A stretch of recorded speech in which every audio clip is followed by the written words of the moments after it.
Partidorón. Señor Domingo en la delantera, seguido por fuera de la ventaja de Stargazer. Cres avanza por los palos. En el cuarto Shippy Crab, en el quinto Saifaldín. En el sexto Cristal Alazam. En el séptimo queda Le Porsche, el octavo señor Domingo, número ahora puede ser. Última guanaza, 2 cuerpos. Crece en la delantera.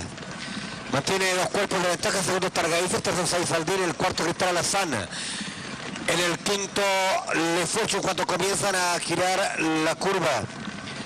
En el sexto Shippy Crab, en el séptimo señor Domingo, esta hora puede ser. A la entrada, tierra hecha, última guanaza, 2 cuerpos. Cres sigue en la delantera, segundo Stargazer. En el tercero Saifaldín para un cuerpo por el lado interior, Cres en la delantera, segundo Saifaldín para Stargazer.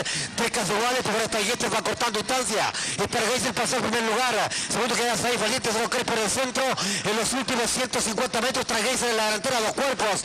En el segundo Saifaldín por el lado interior, 100 metros finales. Stargazer mantiene el primer lugar fácil. Segundo Saifaldín a 2 cuerpos y medio. Y gana Stargazer, segundo Saifaldín, tercera guanaza tardíamente. El cuarto lugar es para Cres, el quinto señor Domingo, sexto Shippy Crab, séptimo Le Porsche, esta hora puede ser.